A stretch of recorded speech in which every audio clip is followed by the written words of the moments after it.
On y va pour la partie film. Puis vous parlez beaucoup d'enfants, mais on parle aussi des mamans. Regardez. Ah oui. Ce que je propose, c'est qu'on fasse des petits groupes de 5. Il y a 5 ateliers. Alors nous avons pu mettre en place les ateliers des parents organisés à la suite d'une rencontre entre les associations Papillon Blanc du Nord et le réseau Bronchiolite 5962 autour des questions de l'accompagnement à la parentalité.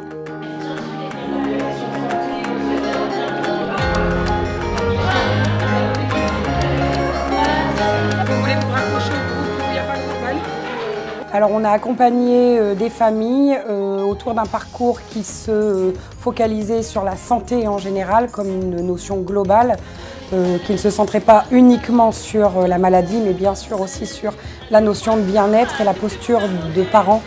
On a essayé d'outiller les familles pour qu'elles prennent confiance en elles dans leur posture de parents et qu'elles aient l'impression de bien faire au bon moment avec leur enfant. Oui, bah c'est très bien. Quand on le fait soi-même, c'est pas pareil. Franchement, c'était super bien expliqué. On a passé une bonne matinée. En plus, nous, on connaît déjà des gens qui étaient déjà ici. Que nous, on était déjà aussi ici.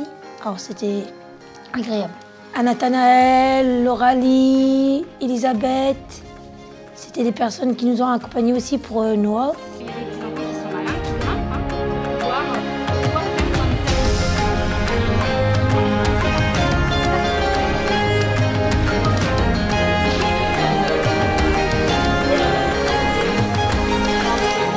L'objectif pédagogique, c'était se baser sur une approche essentiellement ludique et participative, donc de mettre les parents en situation, des situations du quotidien, pour qu'ils puissent revoir avec des professionnels spécialistes les gestes qu'ils ont l'habitude de faire à la maison, pour les valider, pour les améliorer. Donc on était réellement dans une mise en situation qui se basait sur leur vécu de parents.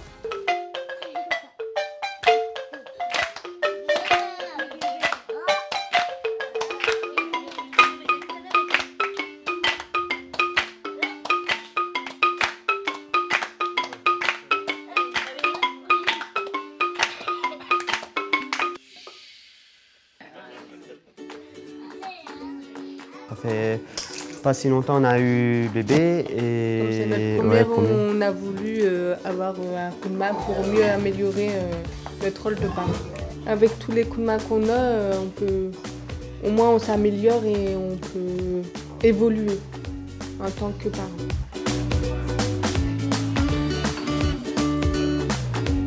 Suite à la création des actions collectives où avant les parents venaient des journées complètes, l'idée était de pouvoir proposer des temps plus courts et vraiment adaptés aux besoins des familles qui ont été repérées lors des accompagnements au long cours.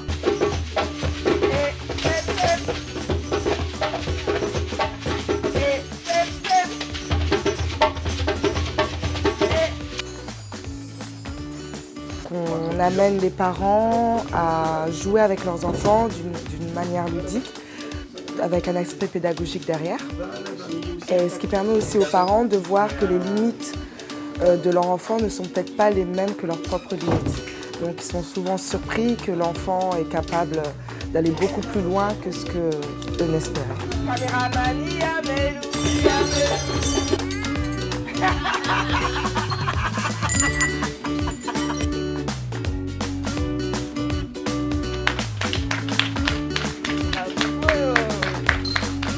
Dans toutes les familles qu'on accompagne, on va vraiment mettre en avant tous les besoins des familles, leurs attentes à eux et les besoins que les familles ont par rapport à leur enfant.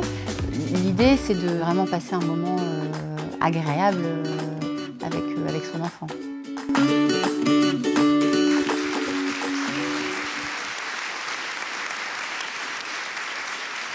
Alors je vais inviter Gaëlle Fruchard, Jennifer Desé également venir rejoindre la table ronde puisque elle figure également au niveau de ce film. Natacha Goubet, Elisabeth Cogé, Loralie Lamez, Jimmy Tarizien, Mélissa Mercier.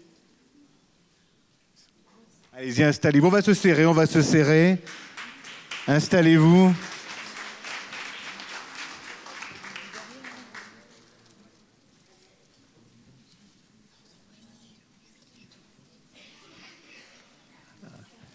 Alors déjà, encore un grand merci d'avoir participé à l'élaboration de ces films. Hein. Comme disait tout à l'heure, l'intervenant tout à l'heure disait, c'est pas évident de se faire filmer, effectivement. Donc merci en tout cas d'avoir témoigné. Alors moi, j'aurais une première question à vous poser. Qu'est-ce que ça vous apporte, les actions collectives? À quoi ça vous sert? La joie de notre enfant.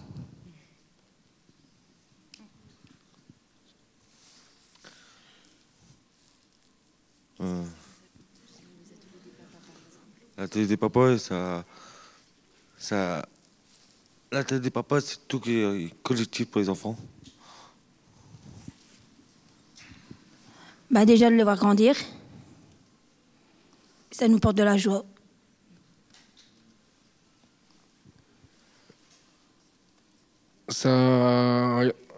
Il grandit bien et on a besoin de la parentalité.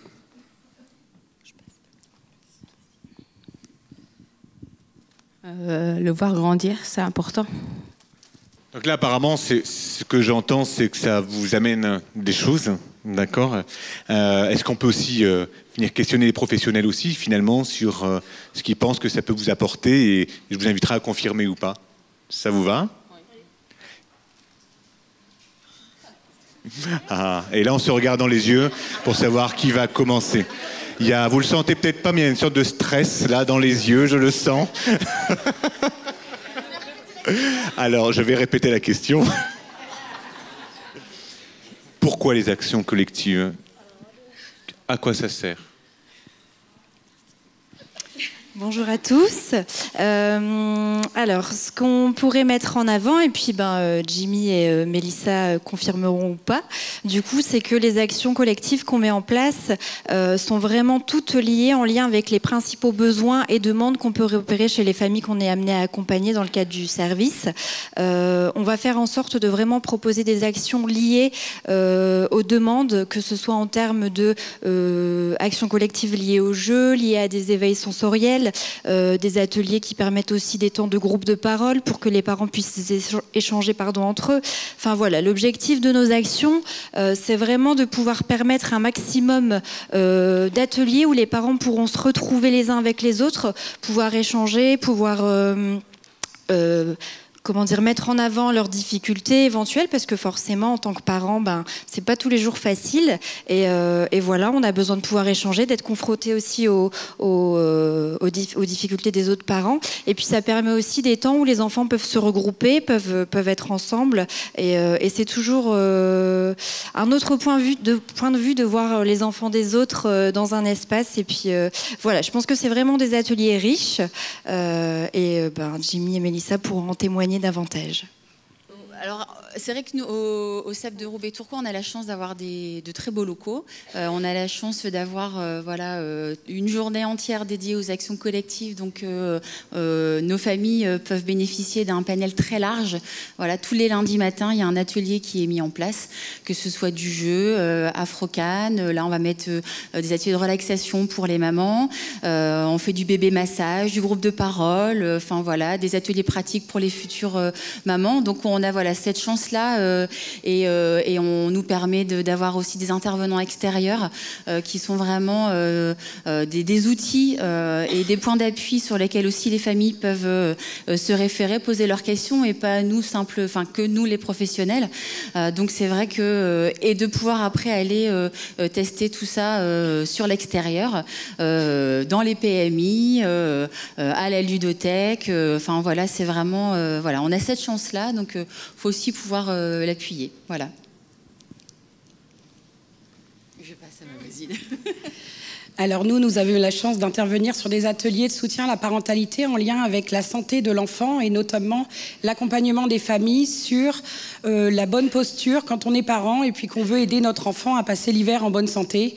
Est-ce qu'on a les bons gestes? Est-ce que le professionnel qui est là peut valider nos gestes, nous accompagner, poser ses mains sur les nôtres quand on a l'impression de ne pas savoir bien faire? Et puis profiter d'un temps d'échange privilégié avec un professionnel souvent libéral qui est vu au cabinet la plupart du temps, qui a peu le temps, qui est centré sur un soin. Et là, le voir en dehors de son cabinet dans un autre contexte, c'était la possibilité de pouvoir poser des questions différentes, autrement, sur d'autres pratiques, et puis de faire du lien avec les professionnels du quartier qui accompagnent ces familles au quotidien.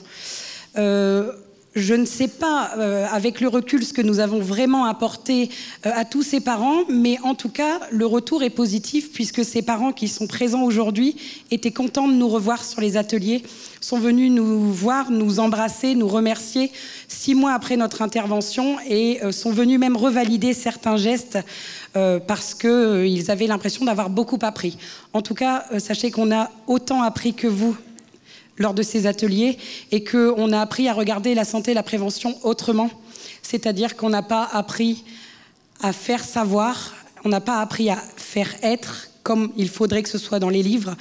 On a appris à partir de ce que vous saviez et à le rendre plus visible, meilleur, en vous donnant confiance en vous en tant que parent.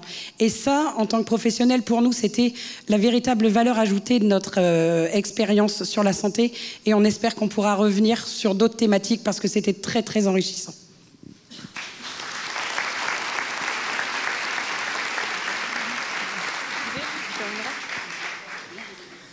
Donc moi je viens du SAP d'Hazebrouck, et donc j'ai accompagné 2 mamans justement à cette journée, et justement elle a vraiment, enfin toutes les deux ont vraiment apprécié ce moment de partage avec tout le monde, et ils souhaitent d'ailleurs que je mette en place sur le SAP d'Hazebrouck, donc c'était la demande dans la voiture au retour, parce qu'ils ont appris plein de choses et c'était vraiment adapté, et du coup c'est ce qu'on va s'amener à faire, à travailler pour qu'on puisse mettre en place cet atelier prochainement sur le SAP d'Hazebrouck. Voilà. Tu veux dire que tu as eu apprécié? Tu dis juste ce que tu as vu. Tu vas me rester un bon moment. Tu vas me présenter. Comment tu peux présenter? Je m'appelle Gaëlle, j'ai 29 ans, je travaille à l'État d'Hazebrouck en boulangerie, j'habite à Hazebrouck en appartement. Je suis maman de 2 enfants, mon fils Kylian a 9 ans et ma fille Inès a 3 ans. Je suis actuellement en couple.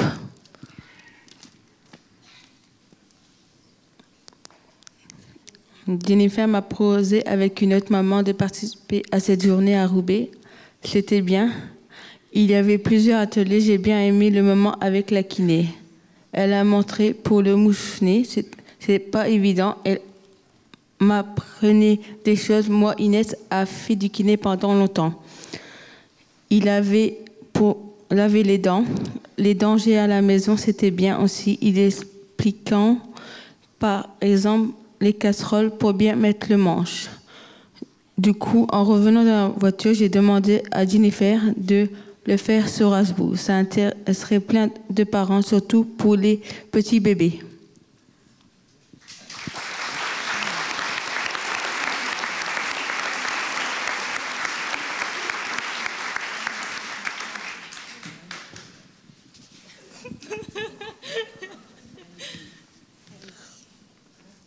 On fait un mur sensoriel avec Nathanaël et des papas. Un groupe de papas. Ce mur, on le réfléchit avant de le construire. On achète tout le matériel, on récupère des jouets pour les enfants plus petits comme plus grands. Et c'est tout au toucher. La manipulation. Et à destination des enfants. Et qu'est-ce que vous allez faire avec ce mur? Avec ce mur, on va refaire un 2e mur pour le prêter dans les écoles, dans les impros, dans les petites enfances. Oui, c'est très bien dit.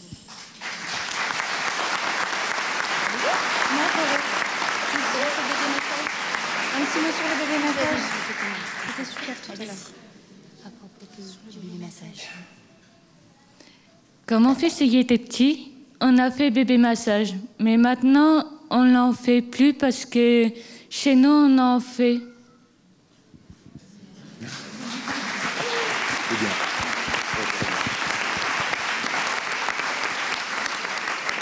Un grand merci. Laure Bernard, je ne sais pas si tu souhaitais Mettons grain de sel. Un petit grain de sel quand même, Bernard, s'il te plaît. Si je me demandais quel rapport il y avait entre les actions collectives et l'action individuelle, enfin si ça s'articule, si finalement l'action collective, on sent bien que ça a de l'avenir. C'est très entraînant l'action collective, ça permet, ça a plein de vertus. Et finalement, comment ça s'articule avec l'action individuelle? Est-ce que ça s'articule? Est-ce que l'un remplace l'autre? Est-ce qu'on pourrait parler d'indy-call? C'est une question un peu technique, hein, peut-être. Mais... je ne sais pas si je répondrai complètement, mais nous, dans le cadre du SAP, c'est vrai que je ne dirais pas que l'un remplace l'autre, mais que l'un complète l'autre et participe également à l'autre. En fait, chaque personne avec lesquelles on est amené à travailler ont un projet personnalisé pour justement vraiment répondre à leurs besoins et que ces personnes puissent être actrices. Les actions collectives leur sont proposées, donc il n'y a rien d'obligatoire. C'est vraiment en fonction des envies et des besoins de chacun pour venir prendre et se saisir de ce que le service peut proposer. Et à côté de ça, du coup, un travail d'action individuelle va être mené également, mais c'est conjointement, en fait. C'est lié. Les deux sont liés.